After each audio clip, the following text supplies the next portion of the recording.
Hello everyone! Today we're gonna review Heroic Gallywix. This is the talent build I use for the fight.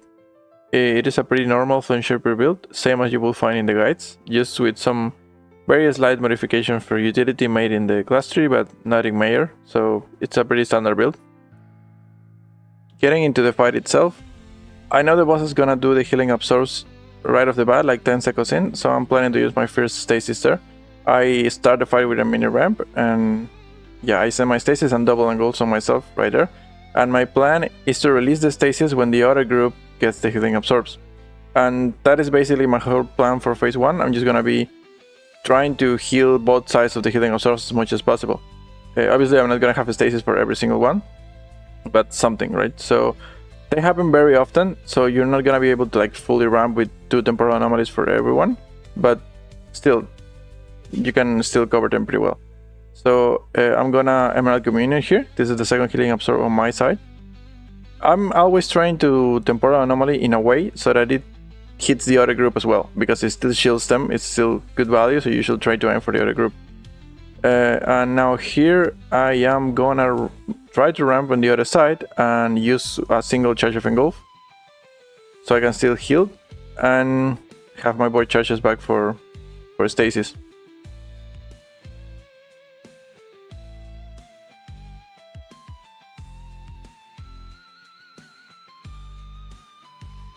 For this healing absorb, I didn't prepare anything, I didn't ramp at all, so I'm just using Dreamflight as a cover. Like, I don't have anything else to respond, I will take too long to ramp, so I'm just using Dreamflight because it's the instant response.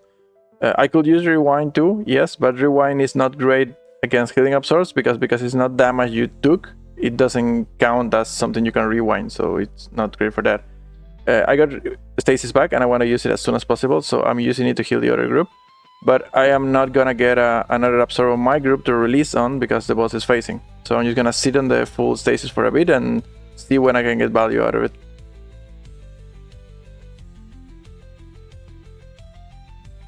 In general, when you have more experience in a fight, because this was very early on, this is day 3 of the patch, we don't actually know, we don't have a very good plan for this boss. Ideally, you wanna look at the most dangerous moments of the fight and aim your stasis to land on every single one of them. But when you don't have a very good plan and you're playing a little bit reactive, you just want to send your cooldowns often, because yeah, more uses of your cooldowns translate to more healing, more mana save, so yeah. Now I'm just kinda waiting for something to happen really. I know I'm gonna have to ramp. There's the healing absorbs. I didn't ramp very well for this, I didn't prepare, so I'm just gonna do basically nothing on this one specifically. I might send a single charge of engulf, yeah, a single charge of engulf, yeah. So my stasis is coming up in 20 seconds, and I know there's gonna be another healing absorb similar to that one soon, so my plan is to run for that one. I did make a note for it on the previous pool, which is why I have my note showing up telling me to ramp for it. And here I am ramping for the next one. The normal ramp for Flame Shaper is just you use 1 TA and then spread out your echoes, and then when TA comes back up, you use it again, so you're gonna have around 15 echoes. And then you're gonna life bind those echoes, and you're gonna dream breath and engulf yourself. So you're transferring the engulf healing on yourself via the life bind, and you're also healing everyone with Consume Flame. That's the normal Flame Shaper thing. So you have to be prepared for the damage before it happens. Like previous patch, you could just kind of play a bit more reactive and just Consume Flame, engulf as things happen. But ideally now, to get the maximum of your new tier set and maximum healing, you want to run for it because you do want a life bind right as the damage hits.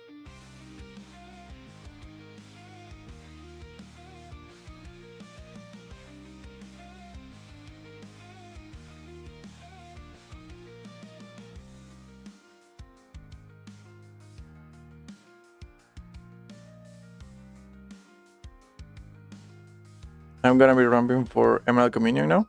It's pretty important to use Emerald Communion as much times as possible during the fight, because you really want to get the mana back. Like, ideally, your first usage of Emerald Communion should be as soon as possible, while also not wasting the mana return. And then on any decent damage event happening around the time EC comes back up, you want to use it again. Because it's the way to sustain your mana during a very long fight. You have to use the whole mana return from Emerald Communion as efficiently as possible.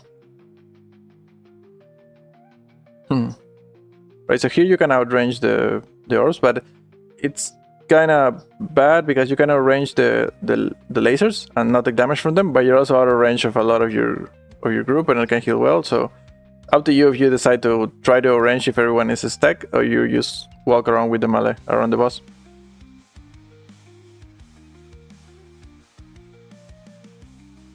I'm holding my stasis release here, waiting for a good damage event in the raid to happen so I get value out of it. And I believe a soak is gonna happen soon. Yeah, it's coming right there.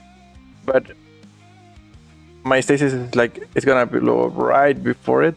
I get it, I think, yeah, I get the first 2 sets of absorbs, but not the third, but that's okay. That's good value for the release, considering I just randomly fill it up without knowing exactly when things were gonna happen. This is a really bad Dreamflight. I used it just because I thought we were going to take more damage, but we just didn't. I just put it on cooldown randomly and got 0 value out of it. That's okay though. It happens sometimes.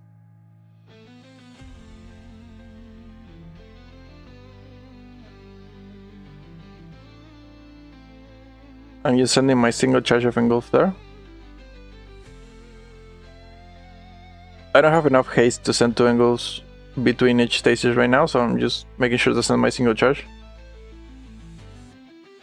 But when I have more haste and more comfortable with the fight, I have to make the choice between sending a single charge of engulf or sending a single charge twice or sending double engulf sometime in between my stasis, and that depends on how big the damage events the fight are. I ramped badly there. I have to consume my echoes before the absorbs blew up because I ramped too early.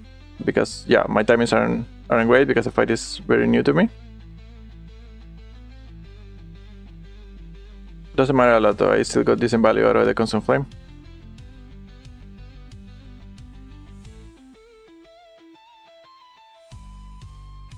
I see the soaks happening soon, and this is another thing you have to keep in mind as Preservation specifically. It's like, if you're doing a double TA ramp, the echoes from your first TA are gonna be running out very soon after you cast the second TA. So if a certain mechanic in the fight says it happens at like, let's say 1 minute 40 seconds, but what actually happens at 1 minute 40 seconds is that the mechanic spawns and the damage happens 5 seconds after. You have to account for that so you don't ramp too early and waste your echoes ahead of time. So you have to consider your ramp right at the moment the damage happens in the raid, not necessarily when the spell cast happens from the boss. Here the boss comes down, and again, playing pretty reactive. I have my single charge of engulf to send, waiting for a decent moment to get value out of it. There it goes. So I'm gonna Dreambread and my engulf myself.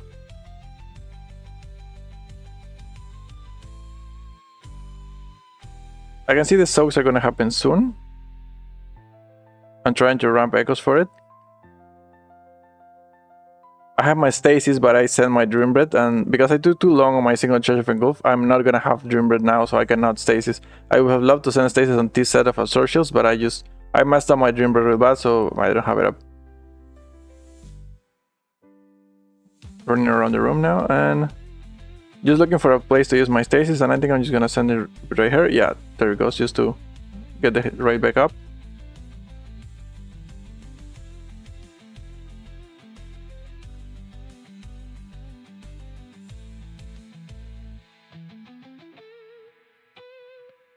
And raid damage happening again, so most likely doing a smallish ramp to release my stasis.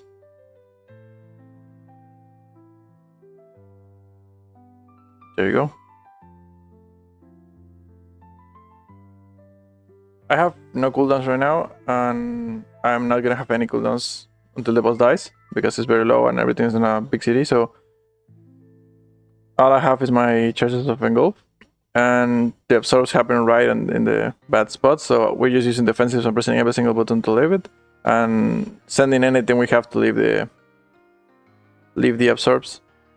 I use my 2 charges of engulfters knowing I was not gonna get another stasis, and just kill the boss. Yes.